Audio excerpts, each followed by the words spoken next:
Sejam muito bem-vindos a mais esse Papo Conectado aqui da Decente Jus. Para quem ainda não me conhece, eu sou o Guilherme Sturm, diretor aqui da rede, e hoje a gente está com a visita mais que especial, meu querido amigo Caetano Lopum, e um tema que normalmente a gente está um pouquinho mais acostumado a conversar em anos de eleição, mas, né, como a gente aqui está em contato diário com dirigentes partidários, são dúvidas que surgem, né, cotidianamente, e nada melhor do que trazer um especialista no assunto para falar com a gente. Ninguém fala melhor da gente do que a gente mesmo. Então, meu caro, te apresenta novamente para a nossa turma e seja mais uma vez muito bem-vindo.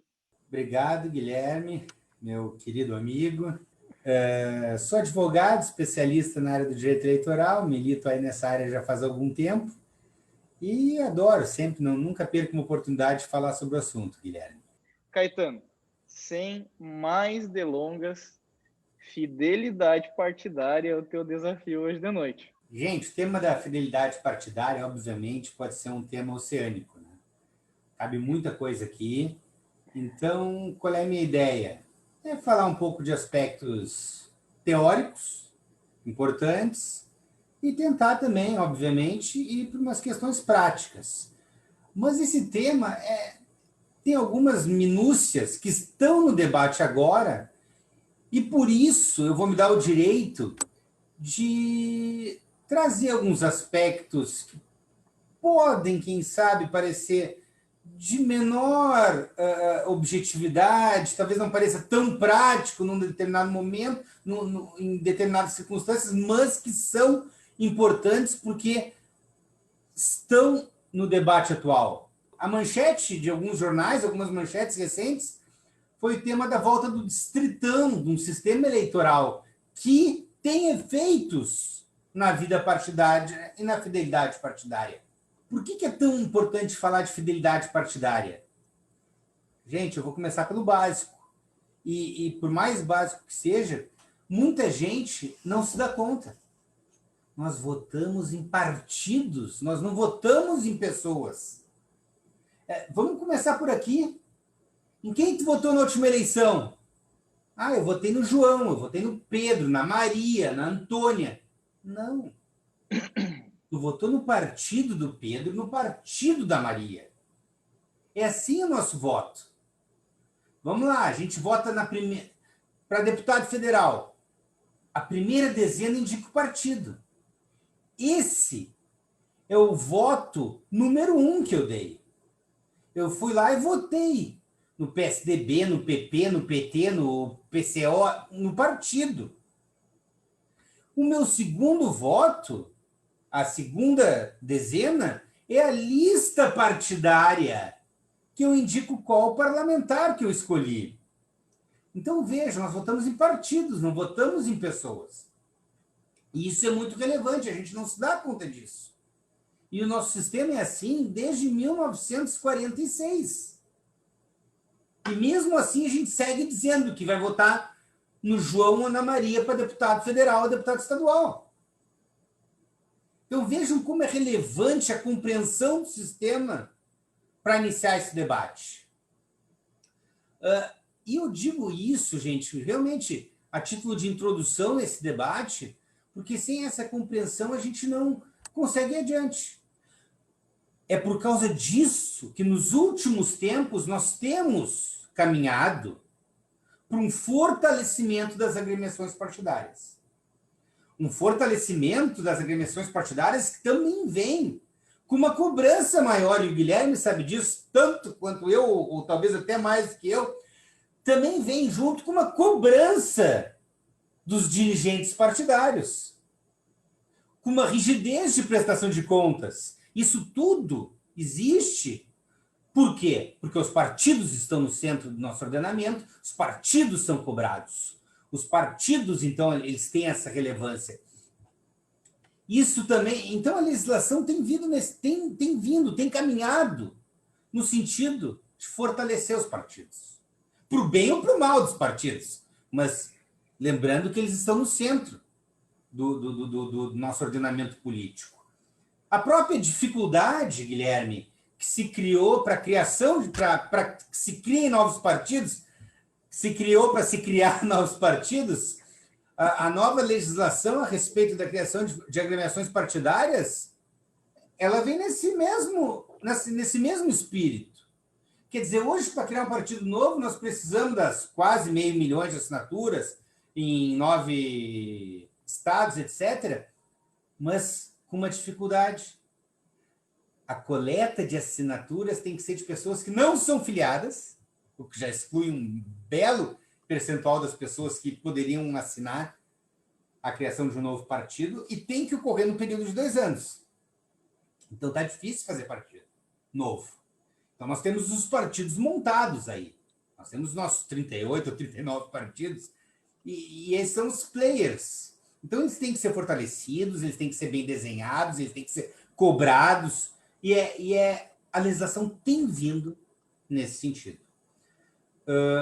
É evidente que isso é uma questão totalmente política.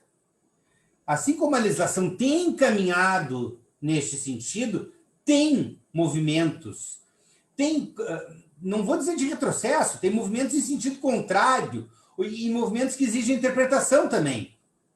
Por exemplo, vamos num movimento, eu citei distritão. O distritão, o que seria o distritão? A gente pega um estado da federação e torna ele um distrito único, e, independente da votação partidária, se elegem os deputados mais votados nominalmente. Então, perde totalmente o sentido aquela construção de voto que eu disse no início. Da primeira dezena ser o partido e da segunda dezena ser o sujeito dentro da lista partidária. Isso perde sentido, né, Guilherme? Por quê? Porque vão entrar as pessoas mais votadas. Então, falar nesse distritão significa ignorar a força partidária, a fidelidade partidária vai perder o sentido também, ou pelo menos vai ficar muito enfraquecida, não é? E tem outros movimentos, então o distritão seria o contrassenso de tudo que a gente tem caminhado, tá?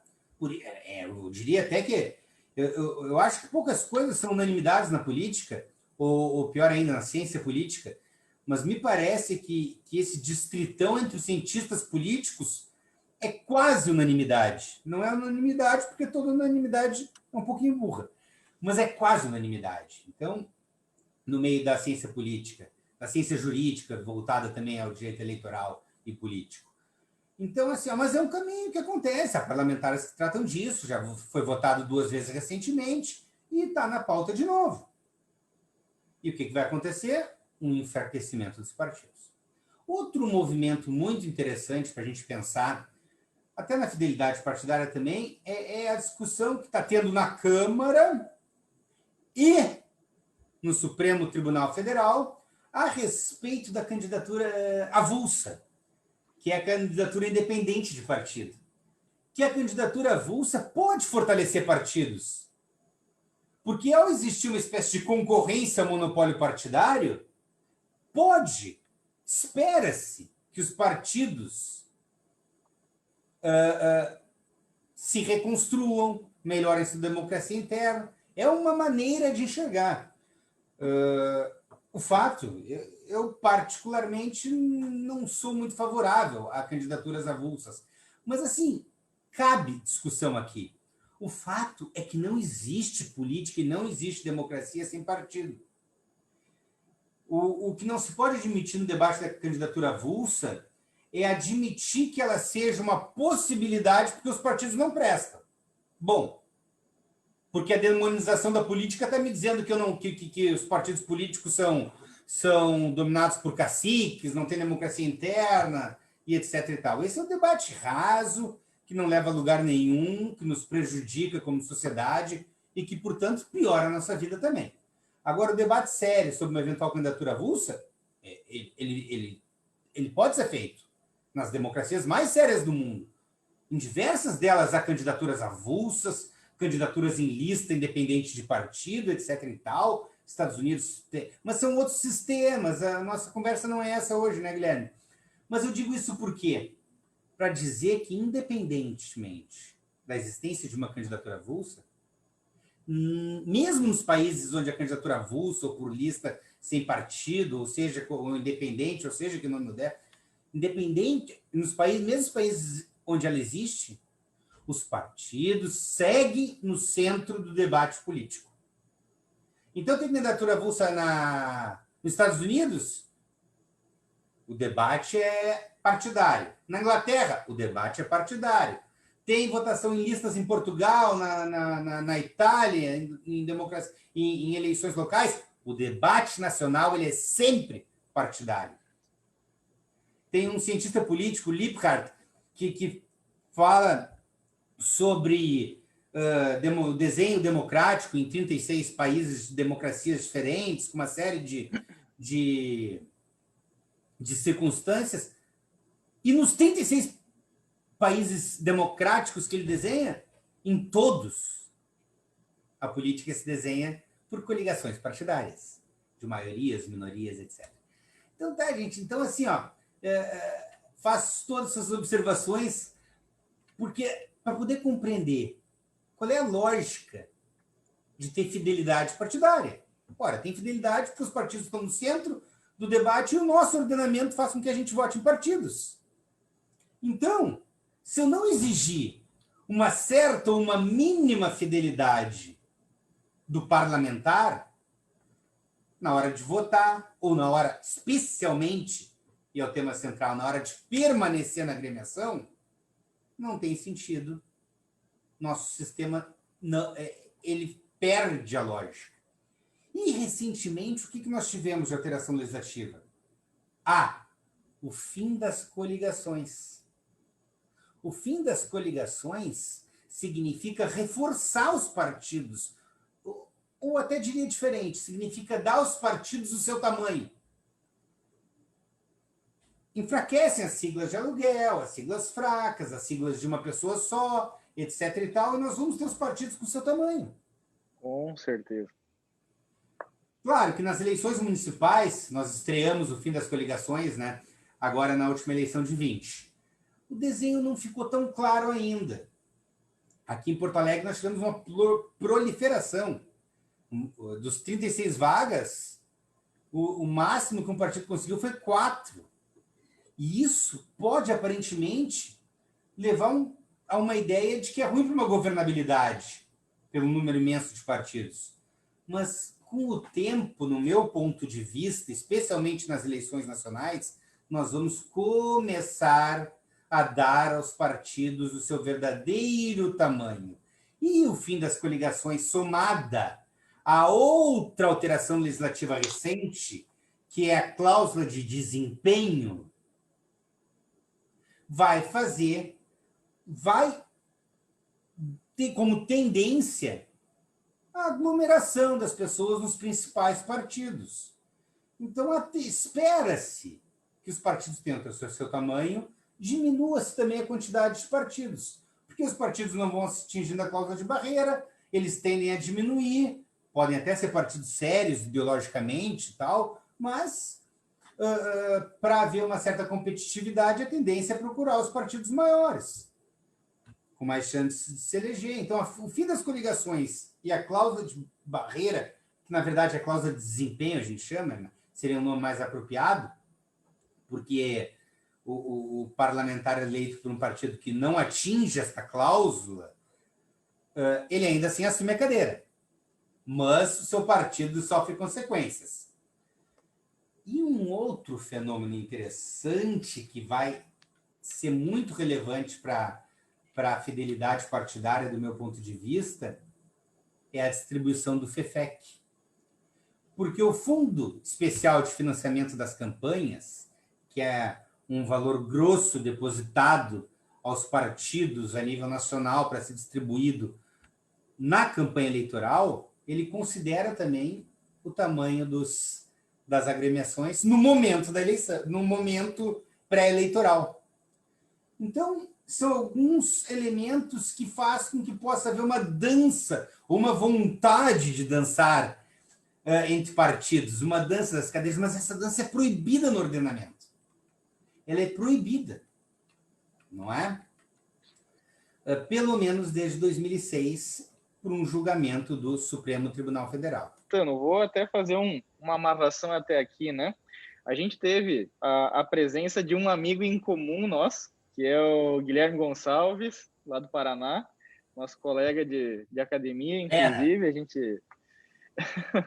A gente teve juntos na semana passada.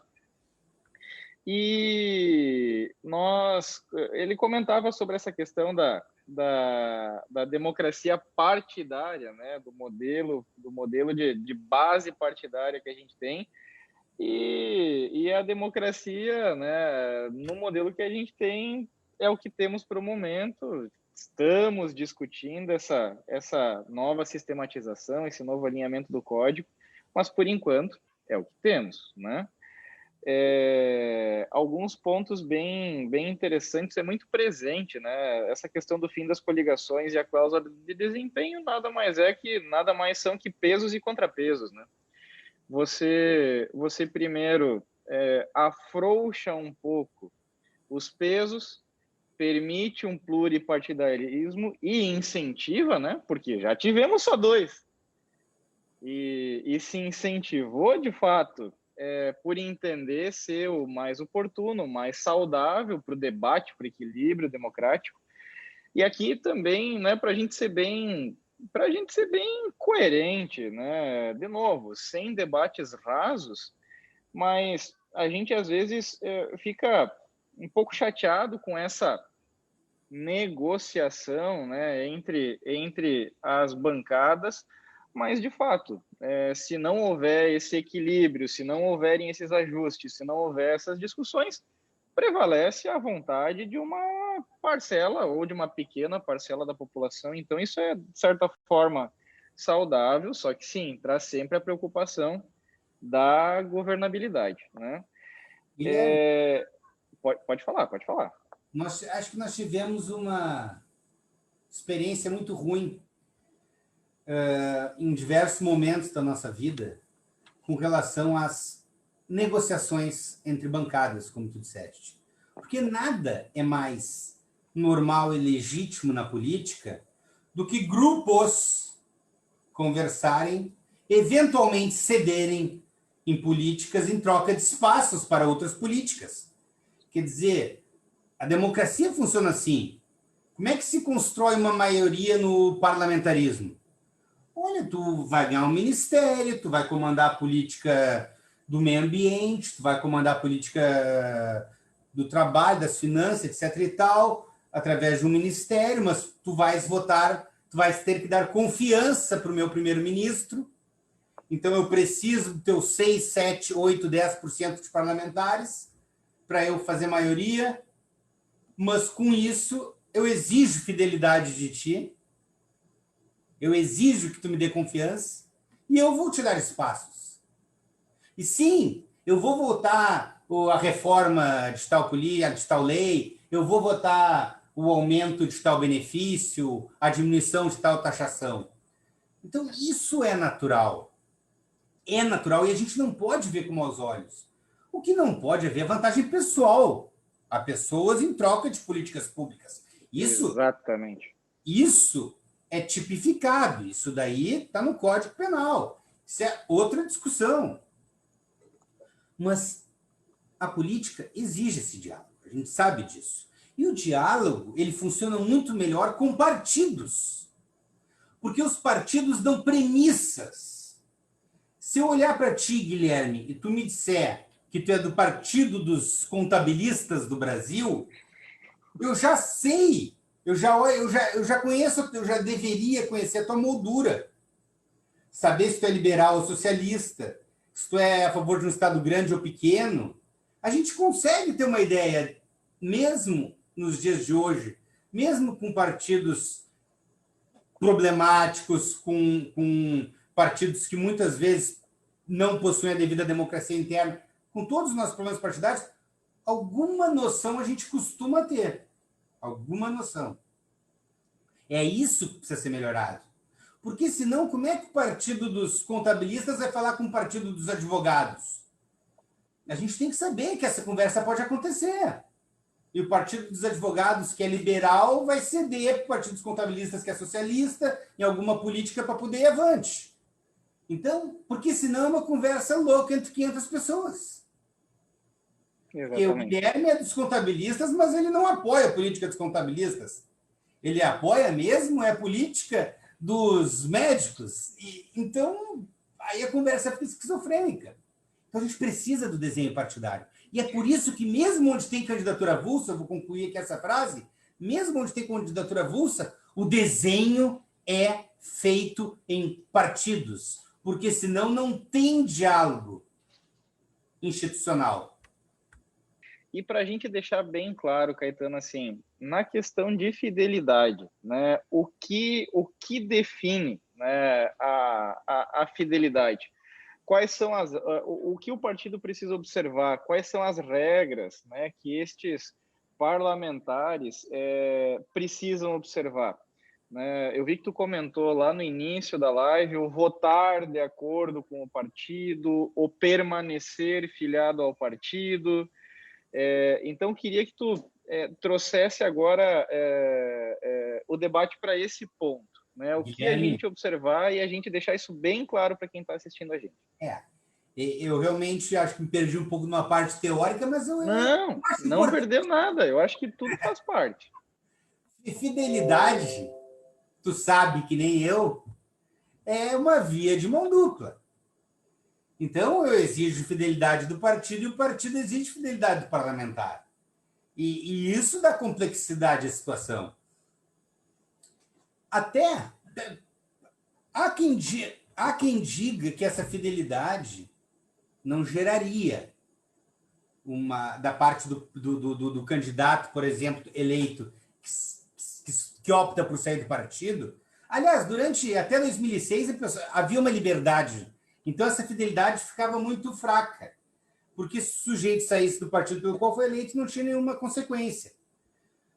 Há quem diga que é uma opção do Constituinte, gente muito conceituada. Eu estava conversando agora há pouco com o meu sócio aqui, o Paim, teu amigo também, e ele estava me falando da professora Eneida, que tem um belo trabalho a respeito desse assunto, lembrando que a fidelidade não estava no texto 88 de forma proposital com a possibilidade de sair do partido. Mas o fato é que em 2006 o Supremo Tribunal Federal decidiu e o TSE fez uma resolução. E o TSE disse o seguinte, olha só, o parlamentar ele vai ser fiel ao partido, salvo nas circunstâncias de o partido se fundir com outro, se juntar com outro. Se for criado um novo partido, seriam justas possibilidades que permitiriam a traição, que permitiriam a justa causa para sair da agremiação. Então, a fusão entre partidos, a criação de um partido novo, o desvio programático reiterado do programa do partido e alguma discriminação pessoal que o parlamentar tenha sofrido. Então, essas eram as 4 justas causas. O que aconteceu com o tempo? Então, o parlamentar, Guilherme, ele ficava preso à legenda pela qual ele foi eleito. Até porque, como a gente já viu lá no início, a gente votou na legenda. E essa é a primeira coisa que tem que ser compreendida sempre, né? Mas, assim, então, havia essa prisão, por assim dizer. Ficava no sentido de ficar grudado, tá, junto ao partido. A lei dos partidos políticos trouxe 2 hipóteses e eliminou 2. Fusão e criação não está na lei. Então, eu tenho a compreensão de que não vale, não é mais justa causa. Mas segue lá o desvio programático e a discriminação partidária. Muito bem, eu vou dar exemplo dessas 2 já. Mas antes eu vou trazer outras 2 justas causas que existem no ordenamento. Primeira delas está na Constituição. Talvez seja a mais forte delas, por estar na Constituição. Se o meu partido, se eu me elejo e o meu partido não alcança o coeficiente eleitoral,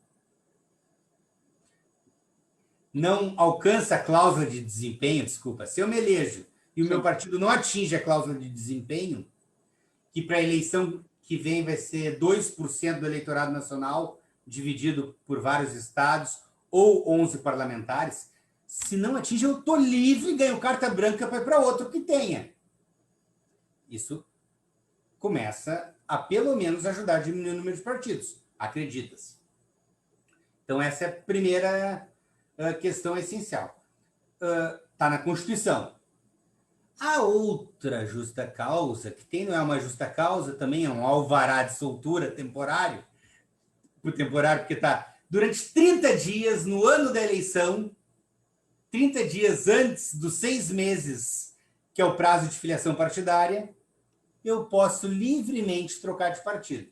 Mas eu tive que ser fiel durante todo o mandato, durante 3 anos e 3 meses aproximadamente, e mais ou menos por volta de março do ano da eleição do meu cargo, março, no ano que vem para deputado, por exemplo, eu posso trocar também. Então tem essas duas causas aqui, que uma está na Constituição e a outra existe em virtude para dar uma possibilidade do sujeito sair do partido, mas ele vai ter que aguentar os 4 anos, né?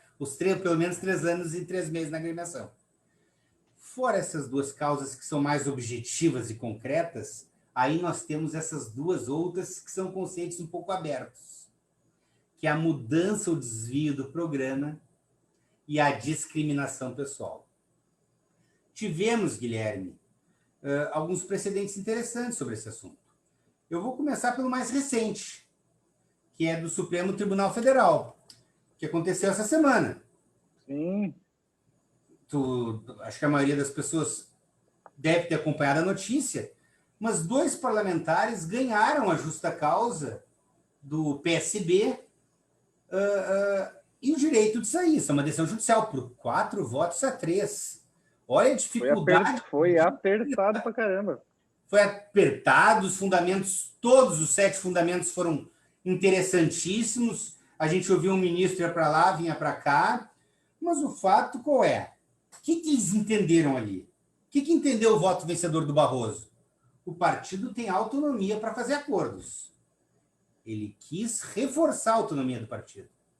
E se o partido fez o acordo permitindo que o parlamentar trouxesse determinadas bandeiras e pudesse defendê-las, como no caso específico da reforma da Previdência, do Grupo Acredito, ele trouxe a reforma da Previdência e o partido comprometeu-se a aceitar essas bandeiras, o partido teve autonomia para isso, o partido, então, não poderia ter agido da forma que agiu, suspendendo o parlamentar por ter votado de uma forma que o partido deveria esperar que votasse.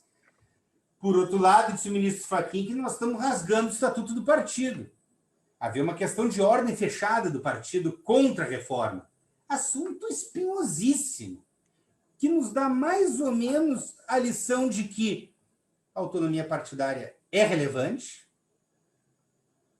que fechar uma questão de ordem pode gerar uma suspensão, pode, mas essa suspensão tem que ser justa e não injusta como teria sido naquele caso.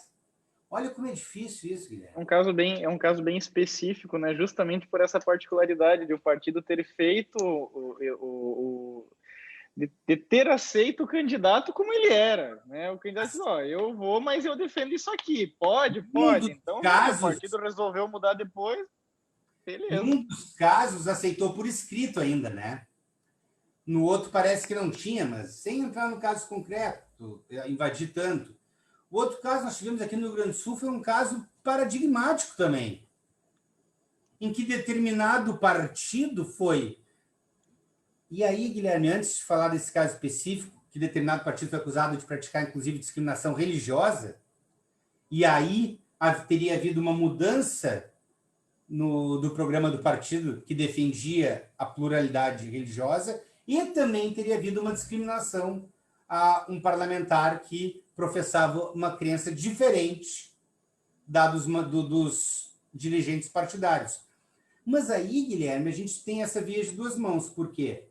Porque o parlamentar pode pedir a justa causa, procurá-la para sair do partido, quando ele se sente incomodado. É o caso dos vereadores do PSB. Se sentiram discriminados e pediram para sair. E ganharam o aval da justiça. E tem um outro caso da pessoa que sai do partido e o partido pede o seu mandato e a pessoa alega, não, eu tive uma justa causa para sair. Claro que, como advogado, eu sempre aconselho, vamos buscar a justiça justa causa, não é? Mas este caso, por exemplo, da parlamentar que no interior aqui do Rio Grande do Sul sofreu discriminação religiosa, entre outras discriminações, não era convidada para eventos, isso o acórdão reconheceu, foi expulsa do grupo do WhatsApp, foi excluída sem... Não participava das reuniões partidárias, sendo a única vereadora do município e tal. Mas houve também a peculiaridade de ela professar uma crença, de ela homenagear pessoas que frequentavam a crença dela, e o partido dela, por isso, discriminá-la. Esse foi um dos fundamentos do partido. E só quem professava determinadas crenças tinha acesso a cargos partidários. Isso ficou provado nesses autos. Então, houve uma discriminação religiosa e um desvio programático. Mas veja que essas hipóteses, elas são difíceis. Tem a hipótese do partido que não atinge o cláusula de desempenho, uma questão objetiva. Tem a questão dos 30 dias em março do ano eleitoral, objetivo. Agora, o desvio programático e a discriminação são questões bem abertas. Qualquer partido ou qualquer parlamentar tem que pensar muito bem antes de agir com base nisso daí. Porque a questão vai ser muitas vezes uma questão de prova. Então, assim, o parlamentar que quiser sair tem que se organizar bem, inclusive juridicamente. O partido que quiser manter a fidelidade tem que ser fiel também ao parlamentar. E o parlamentar vai ser fiel ao partido. Por isso que eu digo que é uma via de mão dupla, né, Guilherme? Porque senão, numa relação em que só uma das partes tenha que agir com determinados critérios éticos, morais, etc. e tal, não é uma relação justa. E o parlamentar está preso no partido, sem dúvida nenhuma. Mas o partido está preso no seu estatuto, está preso no que disse, está preso nas suas resoluções, nas suas decisões. O partido pode, por vezes, pressionar o parlamentar a determinado voto através de um instituto clássico na democracia, que é a questão de ordem, o fechamento de ordem partidária, né? Quer dizer, cada partido tem sua regra para isso. Mas uma vez fechada uma fechada ordem de votação, o parlamentar está preso a ela também. E a expulsão do parlamentar, eventualmente, por descumprir essa orientação partidária, ela não é nem sempre, ela não vai ser algo automático.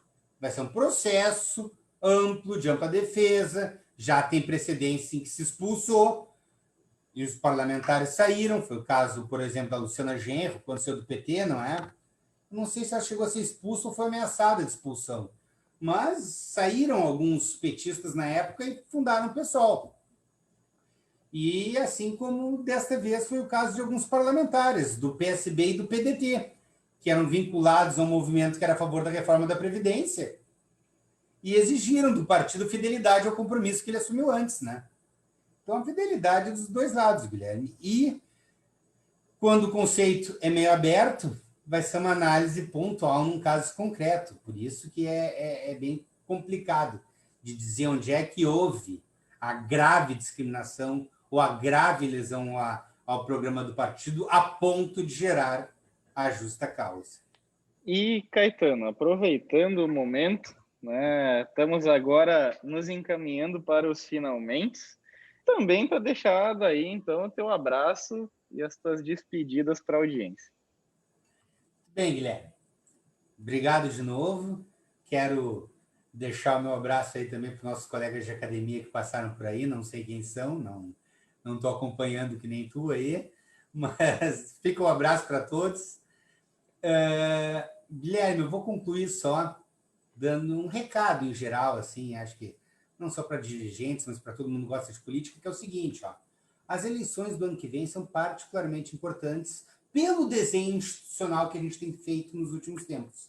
A gente está se encaminhando, tudo que a gente tem construído nos últimos anos sobre fidelidade, sobre cláusula de desempenho, sobre ausência de coligação, a questão também das mulheres, ou melhor, dos gêneros, do mínimo,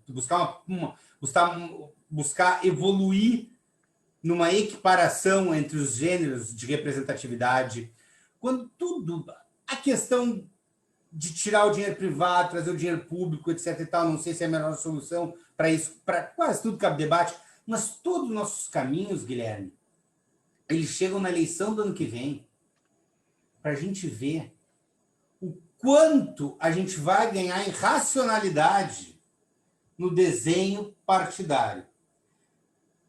E o ano que vem é o início ainda, porque depois em 26 tem uma nova fase e em 30 uma terceira fase.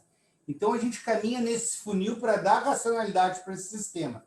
Eu espero realmente que o Congresso Nacional não altere as regras a ponto de descaracterizar esse caminho que a gente tem percorrido em busca do fortalecimento dos partidos políticos. Gente, primeiro, Caetano, quero te deixar mais uma vez o meu abraço. Tu sabe que já é de casa, é sempre um prazer te ter aqui na nossa companhia, sempre engrandece muito. E, gente, esse foi mais um Papo Conectado da Rede de Contabilidades Associadas e Centijus. Digitais, precisas e inteligentes.